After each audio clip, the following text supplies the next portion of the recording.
Welcome to After Dark at the Fixed Ops Roundtable, featuring Katrina Ness, Vanessa Collins, and Ted Ings. This episode is brought to you by BG Products, partners beyond products. And now for your hosts, Ted Ings, Vanessa Collins, and Katrina Ness. Good evening, everyone. Welcome back to the Fixed Ops Roundtable's After Dark show. I'm Vanessa Collins, joined by Ted Ings, and tonight is a very exciting episode as we have some very special guests here with us. We have John Fairchild with Fairchild Automotive Solutions, Sean Kingery, VP of Fixed Operations at Kaiser Automotive Group, and Robert Wooden, owner of Fixed Ops Digital. Thank you guys so much for being here. Fixed Operations Intelligence, actually. You got it. Thanks, Vanessa. But the intelligence is digital, Robert, right? So yes. Isn't all intelligence digital now, right? Yeah. All right. So and we're live tonight, right, Vanessa? We are. I can see some comments rolling in. Hello, Trevor Shannon. All right. Good evening. It is hard to believe, Sean and John and Robert, that we are less than a week away from the Fixed Ops Roundtable. It's next week. It starts on Monday, and we're looking forward to that. Sean Kingery is going to have an announcement here in just a moment, but the event starts on Monday morning, and it's going to go right through the entire week, starting at 9:00 on May 12th. And we've got 177 speakers, 51 panels, 4 keynotes. It's quite an event. And in fact, as many of the folks here tonight know, we kind of ran out of room and ran out of space. So, Sean, why don't you give us the big announcement tonight? So, for the last 2.5 years, Ted and I have an ongoing joke, and we use it very, very, very readily about every day, that Ted should go to day 5. And he always says, there's no day 5. And if you ever know with The Godfather, when he gets a little short, we'll say, it's like, there's never going to be a day 5. Well, guess what? Now there's a day 5, baby. Day 5, yep. Day 5. So exciting. Vanessa just found out tonight. Persistence paid off. There will be a day 5. Yes. So we will be back for the 5th day next week on Friday, the 16th, starting at 9 a.m. And we have a very exciting bonus segment or segments featuring Capital One with a brand new product. And that'll be debuted here on the Fixed Ops Roundtable. And it has to do with security and fraud at the dealerships. And it affects both variable and fixed operations. So Capital One with a brand new product. And that'll be, Sean, that'll be our 5th day next week. So you got your wish there, Sean. Thank you, Godfather. Thank you. Thank you very much. Linda Hanson, welcome. Good evening tonight. Good to see you out in Ohio. All right. So John Fairchild, set the stage here for Robert Wooden and tell us a little bit of the backstory. Yeah, we were just talking. Robert and I have known each other and been associates for probably 15 plus years. And I ran into Robert years and years ago at a mutual client's, and we hit it off right away. And I think that there has been an extreme need for business intelligence in the fixed ops. Good evening, Kathy Kingery. In the fixed ops community. And, like we were talking about before, the DMS has got a real good handle on actually creating the data or housing the data, but to be able to regurgitate it in a digestible format is something that any DMS that we've got out there, even the most current ones and the CRMs that are out there, are really not good at doing. And a lot of my focus, as you know, Ted, has been, I'm data driven. You may feel something in your gut about what's happening in your store or what have you, but until you look at the data, you really don't know exactly what is happening. And for me, it's been such a struggle, with the human input and human error part of it, to be able to not get caught into the paralysis by analysis realm. And, when Robert introduced Fixed Ops Intel to me last year, I really, really, really struck a chord with me because, as you know, I'm a big dashboard and scoreboard guy. And, we've worked together for the last 6-7 months to really create something that he's created, but that is dialed into where as a manager and as a team member in your store, you can readily see where you're at against your goal. So you can look at it, and it doesn't take that paralysis by analysis to tell where you're at. And if you're in the green or if you're not in the green, right? And do you have opportunity there? But in addition to that, both of us have been in the realm of warranty uplift. And I can say that with him in the room because he's actually trademarked that term, warranty uplift, Sean. He's got the trademark on that. And we've got the trademark because I'm actually a reseller of Fixed Ops Intel, but I'm proud to be. And it does those two things. So for me, when I'm processing a warranty uplift, what Fixed Ops Intel is able to do is to be able to really dial in what that algorithm and the AI that's involved, to be able to dial in exactly what is the best sequence of repair orders to be able to submit to the manufacturer. And in addition to that, what it also does is it allows us to be able to, because we got a direct feed from the DMS, is to be able to reproduce the actual physical repair orders without having to extract them from the DMS. So as you can see, as you can hear in my voice, I'm super excited about it. I've got a number of stores that I've got initiated in it, and I'm telling you what, it's the best thing since sliced bread. All right. Yeah. There we go. No, and I appreciate that, John. So everything that he said and John has been and Sean as well have been instrumental as we built this system out over the last couple of years. And the question that we always get is, what is Fixed Ops Intelligence, right? What is it? And the name really says it all. We're focused on fixed operations. And, I always say intelligence comes from having access to relevant information. And as John has already said, and as most people know, all the DMS companies are great at collecting and warehousing that data, but it's usually very, very difficult to get that information out of the systems in any kind of usable format, at least for most managers. Managers are busy. They don't have time to, spend trying to scrape this stuff out of their system.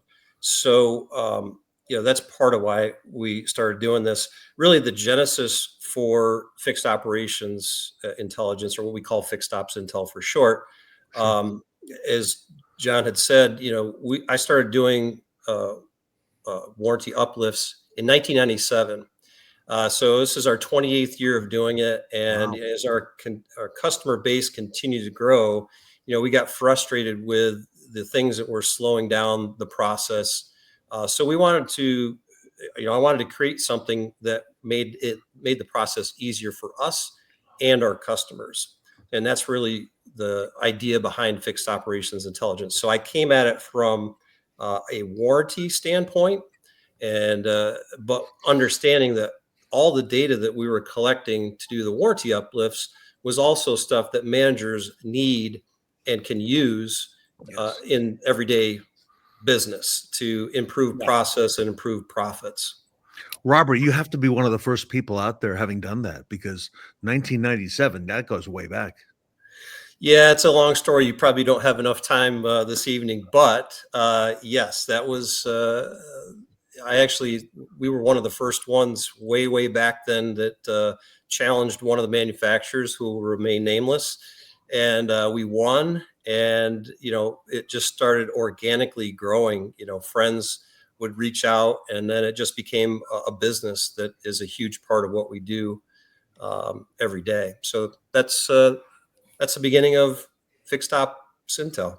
And you know what? All the focus on intelligence has been on the front end, on the variable side, on the F&I side, products that they sell. But really, the heartbeat of the dealership, as everyone here tonight knows, is in fixed ops and service and parts. So, Robert, congratulations to you on doing that. And, like Linda says, warranty is so important, especially, those recalls are not going away. The car gets more complicated as we go. Yeah. And I think, years ago, and when I first started out as a technician, too many years ago, recalls were taboo. It was unheard of to have a recall. Literally somebody had to die before a manufacturer would recall a vehicle. Today they recall them for everything. And, my view of that, and I think this is valid, is that the manufacturers understand that recalls drive traffic into the dealerships, both in the service department and up front. So, and it's a very effective advertising tool, really. Sure. Yeah, that's right. Yeah. Considering, like Tully says, Vanessa, repeat and referral business and the cost of that, the recall does all that and more. Absolutely. And so, Robert, my question for you is, so there's other reporting systems out there, right? But what makes Fixed Ops Intel different? What functions does it serve for dealers that is different than the other systems that are out there? Yeah, what makes us different, Vanessa, is we make it very simple, right? You don't need to know how to build reports or manipulate data. We're giving managers all the reports that they need without overwhelming them, right? And what we always say is simple, accurate. Simple doesn't mean that it's not powerful. You can still slice and drill down to the individual invoices, right down to the part numbers, if you want to, but most managers don't want to sift through the mountains of data that's available to them. Like John had said earlier, we're giving them the information literally at a glance. They can see everything on the very first page that I would want to see as a manager. And if it's green, I'm meeting my goal. If it's red, I'm not meeting my goal, and I can start to drill in and find out what's driving that number and why I'm not making where I want to be. We call relevant reporting, and I'll give you two examples. Many of the reporting systems and DMS systems will give you an effective labor rate number. We do that also, but we also have what we call warranty effective labor rate report that strips out all of the non-qualifying repairs and parts that we know are not going to qualify. So we're actually giving you a real number, not an inflated, overinflated or an underreported number. We're giving you an actual number that you could qualify for in a rate increase. And again, another example is what we talked about before, is the metrics report that a manager can just look and instantly see if they're meeting their goals or not. So, and it gives that manager the intelligence to make the decisions and not guess or hope for results. Absolutely. That's incredible. And what dealer management systems does Fixed Ops Intel currently integrate with? Yeah, so we currently have, the big four. So you got CDK, Reynolds, DealerTrack, and Techion. Awesome. And we started with those four because, of course, that's going to cover the majority of dealerships in North America. And, we are looking at other ones as the demand comes. Wow. Okay. That is so awesome, Robert. You're coast to coast, all U.S. Yep. Yeah. U.S. We also can do Canada as well. So we have some interest from some groups in Canada right now that I think is going to come across. So yeah, we're excited to be there. And I've worked north of the border with our friends up there, and really enjoy that. I don't like Saskatchewan in January, but certainly the rest of the country is beautiful. Sean, you're near that north of the border. I knew it was coming. I figured it was coming sooner or later. So I stayed quiet for like 16 minutes. That was tough. So I'm gonna interrupt here and jump on Robert's game here, guys. For those that don't understand what Fixed Ops Intel is, it takes your 3606, your 3618, your RAP, your RADS report, your tech productivity report, your RTH reports. It takes all that information, no matter what DMS you're on, and it puts it in one place. It's doing what the DMS, quite frankly, doesn't do a good job at. And I don't know how else to say that other than just to say that. It puts it at the fingertips. You can send it to your guys on a weekly basis, an hourly basis, a daily basis, whatever the case is. But it tells them where they're at. It tells you the RTH report, where your tech hours are.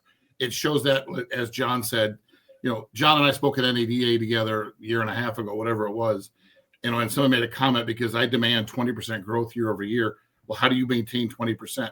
It's because everybody's got to know their numbers. You have to know where you are and where you stand. And you have to know what it took to get there and where you're at on, a daily basis. And this tool gives you a fingertip access to do it. It's live. It's current. You're not waiting for the job stack to run. You're not waiting for the controller to do an update. You know where you are. And again, Robert can answer how often it updates throughout the day.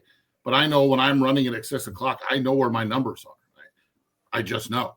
Wow. I wait till 9 o'clock in the morning till parts has their chance for adjustments and such. But guys, it is what it is. And then, we talked a little bit about Uplift and warranty Uplift.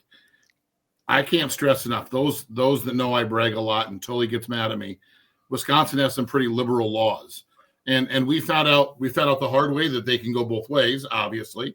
But we now have stores that are over $300 a warranty hour, guys. Unheard of in the car business. $300 for every. You talk about recalls. Sign me up. I'll take them all. I mean, every 2/10 at $300 an hour pays a lot of bills. It also lets you pay the tech extra on warranty. And again, I'll get off my soapbox here in a second. You look at Honda and Kia paying 5 hours to R&I an engine that's been sitting in the weeds for 10 years. It's not real time anymore. This warranty Uplift, there's a price for it, but there's a reason for it too. And what this does is, and again, I'm going to compare real quick to the Price is Right, that little guy that used to climb the mountain and you'd stop it when it was in a range. And that's what this tool does. It tells you when your ROs are optimal to file for a claim. Oh. It does the work for you, just to be very honest with you. And I have no investment in it. We use the tool. John and I use it when I say on a daily basis. Our scoreboards that are posted in every one of our shops live off of this tool. Wow. Robert, that's fantastic. That's a great visual. And, I don't know of anything else like that.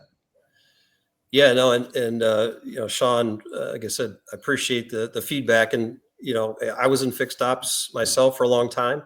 But I'm always looking for feedback from, very intelligent people who know what's happening. And certainly John and Sean and others have had their hand in helping us develop it. It's not something that happens overnight. It takes some time. And it's an ongoing process. It's never going to end. And for a plug for Robert, guys, I'm going to tell you, the tool as it sits today isn't the same tool it was 6 months ago. John and I have had many a conference call with Robert. I mean, many calls where we say, we got to tweak this. We got to tweak this. And we're on 2 different DMSs. Thank God we're finally going to one in August. But, he adapted it. Again, I get nothing out of this other than that we show growth because we can now give our managers the access to the tools to know where their business runs. Yeah, Robert, it seems. Go ahead. No, I was just going to say, and Sean's point with having, multiple DMSs, that happens, especially when you start getting into some dealer groups or larger dealer groups. They may acquire a store or two that's on a different one. And it's what we call normalizing the data, right? I don't care if it comes from DealerTrack or CDK. The numbers are the numbers. So we're just going to serve that up so that you can compare apples to apples. So if you've got a Chevy store on DealerTrack and a Ford store on CDK, the numbers are what they are. Sean, is that what happened in newer stores that were acquisitions, had other DMSs? Is that how that came about? Yeah, that's what happened. When I was in Florida, when we purchased stores, and we like buying AutoNation stores for some reason, they were on CDK, and we always switched to DealerTrack. Here, the Baxters did it when they bought a store. They left it on whatever DMS they were on, and it took some coaching and some prying, kind of like day 5 again, where you complain enough. Eventually, you get day 5, you get one DMS. And again, in August, we're going to finally go to one DMS, which, by the way, to Robert's point, a 3606 report or a RADS report, and they're not the same report. You think you're looking at the same information, you're not. It's not apples to apples. Right. Because each DMS is different, of course. It is. It is different, and they're different for a lot of reasons. That's why the statements are different. That's why parts pickup on one statement has it and it doesn't, and that's why you almost got to be a genius, but it's tough to take 8 stores and compare them against each other when the data is really not correct. But Robert, take John Fairchild as an example. He comes into dealerships. He works for dealerships. I would imagine one of the first things he does after he finds out who the DMS is he pulls a RAP report, or that's one of the first things he's looking at. Or if it's a Reynolds store, their equivalent of that. So that's important data.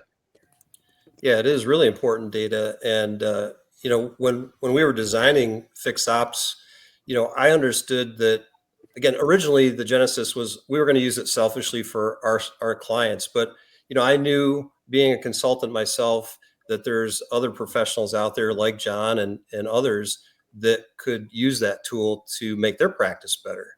And there might be other managers in a store that would benefit from the tool, but maybe want to do it themselves. And we actually have that available. So within Fixed Ops Intel, if they subscribe to the software and they say, "Hey, I want to do it myself, but I want to use the tool," they could do that as well. So we made it very widely adaptable to everybody from corporate fixed op directors that are looking over hundreds of stores, right down to individual technicians if they want to see their performance, or an advisor or a store manager.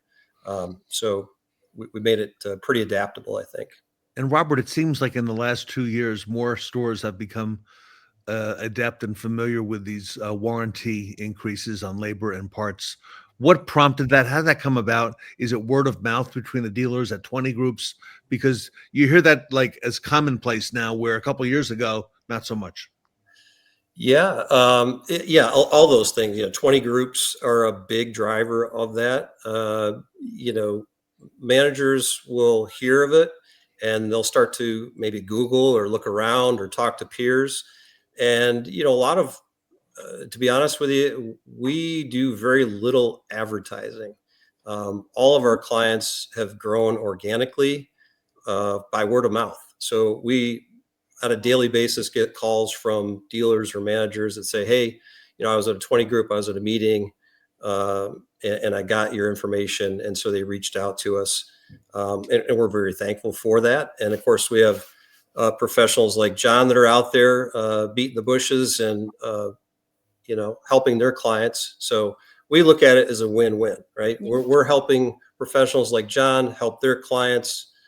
And, I think, and I've always said this even when I was a fixed ops director at the store, is, dealerships that are profitable are going to take care of their customers better, have better retention, and that ultimately benefits the manufacturer, right? So, and there's actually manufacturers, they might deny it up front, but on the backside, they're actually telling their dealers to contact us because they know that their dealers that are profitable are going to do a better job.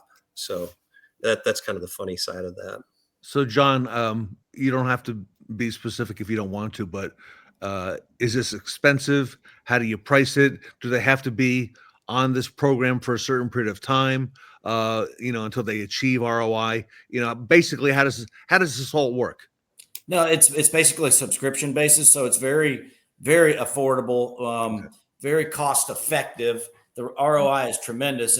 And speaking of ROI, as Sean and I have talked about many, many times, is if I can groom my warranty to be able to get a better rate, what I've actually done in most stores, your warranty percentage of your overall total is going to be 18 to 25%. Is that pretty accurate, Robert? Yeah, I would say that's pretty accurate. So, yeah. But what I've got to do to get my warranty rate optimal is I've got to groom my customer pay rate so that can be achieved. So if you think about that, the greater uplift is really in the customer pay part of the equation, because I've automatically got to get that customer pay ready to be able to get the best warranty rate. So in effect, by doing that, I'm raising all levels at the same time. Yep. Vanessa, this could be really helpful. Let's say you were working with dealers in fixed ops in a particular state, okay? And they all have different, franchises and so on, but to have this kind of business intelligence to see where they're at would be invaluable to the dealer operator and to the management too. Absolutely. And I mean, as Sean said, the company that Fixed Ops Intel is today isn't even, the same as it was 6 months ago. It's rapidly growing and evolving, implementing new processes, updating. And so my next question is, what's on the horizon for you and for the future of Fixed Ops Intel? What's to come? Yeah, great question. So as everybody knows, software and, this age that we're living in today is rapidly changing. We're thrilled with what we've created so far, but we're certainly not sitting still. AI is the buzzword. Everything is AI. And we currently use AI, as John had alluded to earlier, in the system to help us with the warranty side. But what we're working on right now is we call natural language AI, where a manager can simply ask a question in a normal conversational text with the system and get any report that they want in any format without having to, again, learn how to build reports or dig through mountains of data. And that's really the benefit of AI going forward. So we're really excited about that. We're looking forward to beta test that in the summertime. And I'm sure that John and Sean will participate in there. I'm counting on that.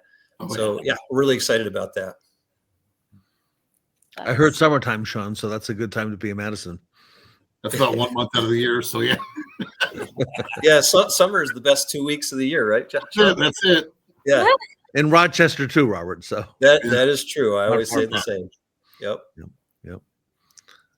John, you don't know how good you got it down there in Hey, well, in Atlanta and in Salt Lake. So well, I've always said that, the roads run north and south. So I'm not sure why so many people live up north if you could just get on the road and drive south, which I decided to do. So yeah, there's a difference between intelligence and being smart. I might be intelligent, but I'm not smart enough to drive south yet. We're just in traffic for 4 hours. Yeah, you are. You're always in Florida. Yeah. All right. So Robert, how do we find out more? Is there a website? Where do we go? Yeah, you can go to fixedopsintel.com, and there's all kinds of information on there.